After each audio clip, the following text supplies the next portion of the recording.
lot of things.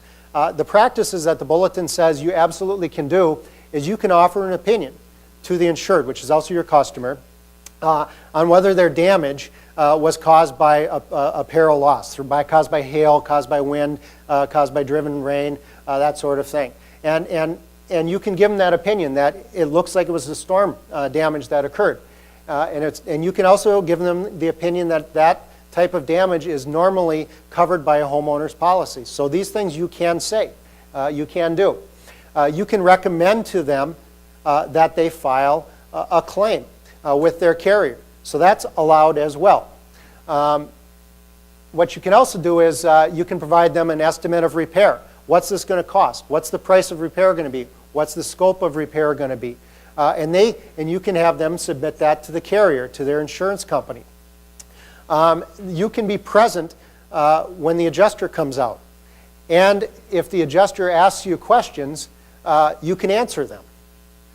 So you're allowed to be there, and you're allowed to answer questions. What the Bulletin doesn't say, what it is silent on, and what I don't know the answer to, and I call it a gray area, I don't know. It could be acceptable, it could be prohibited. Hopefully we have some clarification here today from the departments when they're here. But on the questionable practices, okay, what happens if you have the customer sign a document authorizing you to act on their behalf for a fee? Is that okay? That's a contract, by the way. If you're going to do work, you're getting paid a fee. And you're going to do it for them. So is that okay? I mean, clearly I think contracting is okay, but what can you do and what can't you do? It's not quite clear. Can you initiate contact with the adjuster? It says that absolutely you can answer questions. So you can speak when spoken to. And I always kind of tell the joke, it's like a Catholic school kid when they're in grade school. And the nun, Sister Mary, asks them a question. Well, they better answer that question. They can respond. But if they speak out of turn, if they say, hey, sister, I need to use the bathroom, wham! They get that ruler across the fingers. Is that going to be the case, or is it going to be allowed? We don't know. So the Bulletin's silent on that. Can you advocate for your customer on loss coverage issues? We don't know. So can you say to the adjuster, well, you missed this, or your Exactimate run doesn't include this depreciation, or it doesn't include this line item or this subcontract service? We don't know. The Bulletin is silent. Talking about match coverage. Can you advocate about match coverage? We don't know. The Bulletin is silent. Can you talk about repair versus replace? Now, a lot of insurance companies lately have been requiring patch ends or not replacing an entire face on siding or roofing. Can you advocate on that and why the whole roof should be bought or why the entire face should be bought? Is that allowed? The Bulletin is silent on that. The Bulletin is silent on identifying items or missing or inaccurate information on the loss summary sheet provided by the adjuster. Can you advocate on those things? We don't know. Can you advocate for the customer on loss coverage issues? Again, we don't know. The Bulletin is silent. The Bulletin, though, has some things that it says absolutely you cannot do.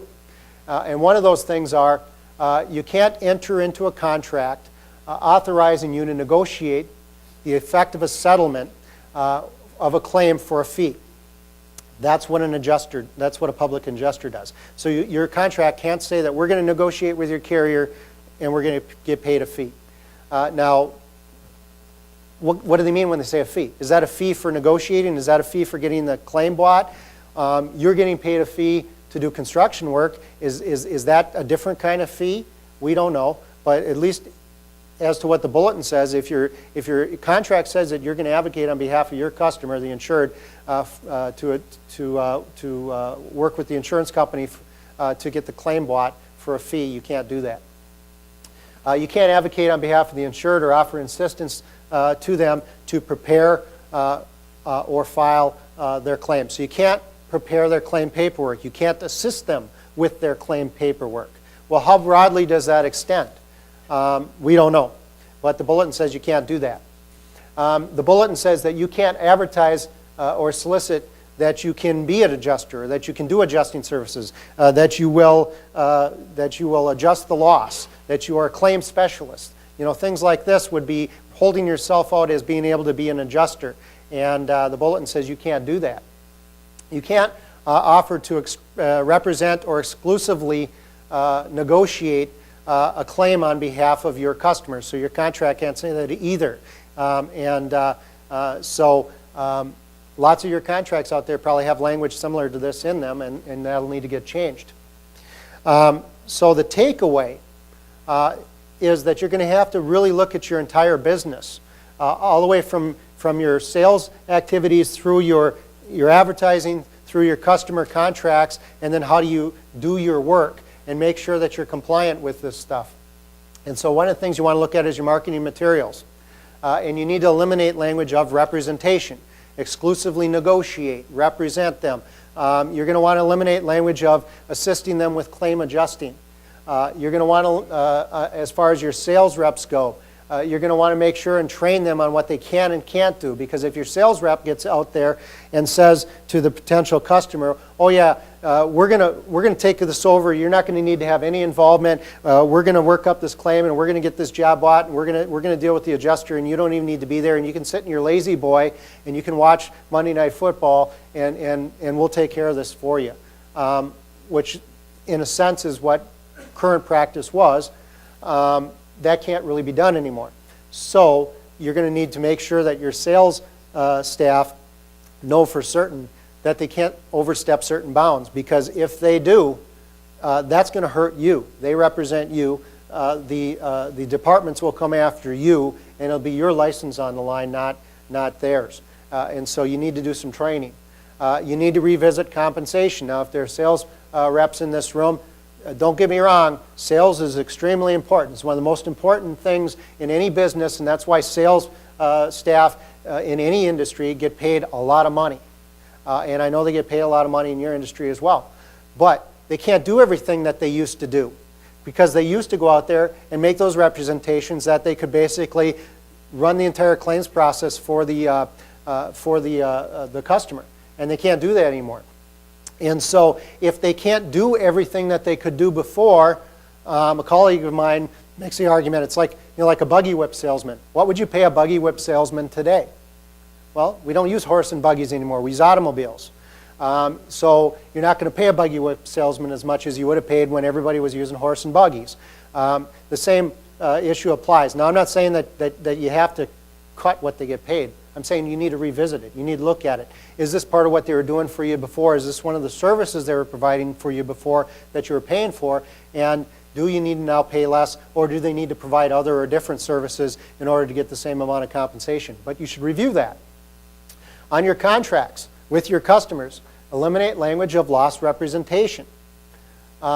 Eliminate language of assisting them with the claim and adjusting the loss. This bulletin raises the issue of when a contract is formed. Now, there's a couple things, and this is kind of legal technical, but there's a thing called consideration in the law, Contracts 101, and there's a thing called definiteness. And under past practices, under the price agreeable structure, where you were working with the claim and you were agreeing to represent them on the claim, when you have them sign a price agreeable contract at that first meeting with the potential customer, you are giving consideration. Why? Because you are agreeing that you're going to do these services of working up this claim. Now you can't do that. You can't do that unless you're a public adjuster. So what are you really giving them as far as consideration in order to have a valid binding contract? We don't know. I'm not saying that there isn't consideration, but I'm saying it really calls it into question of whether there's consideration at the time of signing that initial contract before the job is bought and before you've agreed to final price and scope with the carrier. Definiteness as well. Definiteness is a term that requires all the important terms of a contract need to be defined. Price, what you're doing, scope, when it's going to get done. Things like that are important terms of a contract that if the contract lacks those terms, it might be considered what by courts call indefinite, and then it might be unenforceable. And that goes back to the same issue. What are you doing? And if you can't represent that there's some kind of consideration that you provided them for signing the contract, then there's a question of not only whether there's consideration, but whether it's definite enough and whether it forms a contract. That becomes a big deal, because under current practice, everyone thinks, well, I've got a binding contract. I got them signed up. It's my job. I threw the yard sign in. We own it. Stay away, all the other guys out there, because this is my customer. And under this new situation, where there's a question of whether you have a binding contract or not, that calls all of that into question. Adjuster-insurer contacts. They're going to be more limited than before until we have clarification on this, and they'll be more limited anyway because you can't represent, you're going to, in a sense, adjust the claim for them. What I recommend you do is your contractors, your renovation contractors, so stick to construction terms and avoid insurance terminology. So use words like damage and repair regarding scope and price, because that's what you're out there to do. What needs to be fixed? What's it going to cost to fix it? That's clearly construction issues.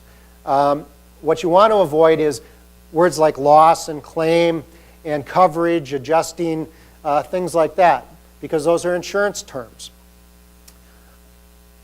With your customers, you need to manage their expectations, where before you could represent, or you might have represented to them that you can kind of stick them on the shelf in a sense and you'll work everything for them and they don't have to worry and they can sit in the lazy boy and watch Monday Night Football.